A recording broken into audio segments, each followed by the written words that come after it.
На мой взгляд, необходимо знание иностранного языка, конкретно английского. У нас 90% материала идет на английском языке.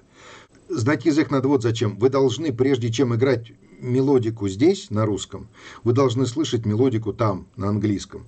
Вы должны разбираться в том, что делает актер там голосом.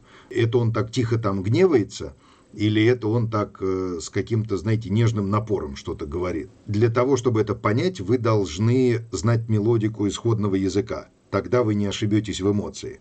Поэтому английский, конечно, знать необходимо, прям без вариантов. Иначе это будет такая говорилка поверх материала, который вы не слышите и не понимаете. И это будет говорилка от паузы до паузы.